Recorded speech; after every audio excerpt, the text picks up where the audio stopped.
আমার জন্য অপেক্ষা করতেছিল না? আপনি কোন খ্যাতের মূলা? আপনি নাকি আমাকে বিয়ে করতে চান? শিলি, সত্যি বলতে কি, তোমার আমার খুব পছন্দ। পাত্র হিসাবে কিন্তু আমি মোটেও খারাপ না।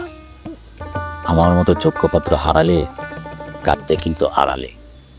আপনার মতো বুইড়া পাত্র বিয়ে করার জন্য আমি বসে আছি, তাই না? শিলি, বয়স কিন্তু আমার খুব একটা বেশি না। সরকারি চাকরি করি তো, এই জন্যই মনে করো যে একটা ভাব নেওয়া থাকি। ভাব না নিলে লোকজন ইজ্জত দেয় না। আপনার মতো ঘুষখোরকে আবার মানুষ ইজ্জত দেয়? আসলে ইজ্জত হলো টাকার খেলা। সমাজ যাদের ইজ্জত দেয় তারা একটু দুষ্ট প্রকৃতির হলেও কিন্তু কোনো সমস্যা নাই। টাকায় কিনা হয়, টাকায় সব হয়।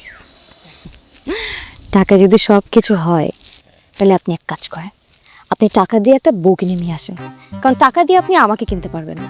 আপনার মতো ঘুষখোর সেগুন কাঠকে বিয়ে করার আমার কোনো ইচ্ছা নাই। আপনি যদি আজকের পর থেকে আমার আব্বারে ফুসলানোর চেষ্টা করেন, লোভ দেখানোর চেষ্টা করেন, আমি আপনার ইজ্জত গাছের মধ্যে বাইন্ধা ঝুলায় রাখবো।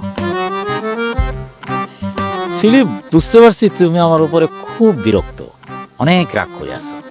কিন্তু আমার রাগ তুমি গাছের উপরে ঝাড়তেছো কে? আরে গাছেরও তো প্রাণ আছে।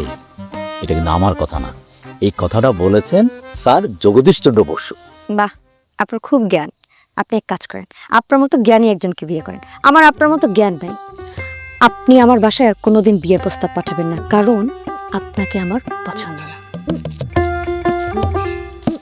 আর যদি কোনোদিন আমার পিছু পিছু ঘুরছেন, তাহলে খবর আছে কিন্তু বলতে। পিছু পিছু তো ঘুরতে চাই না, পাশাপাশি হাঁটতে চাই।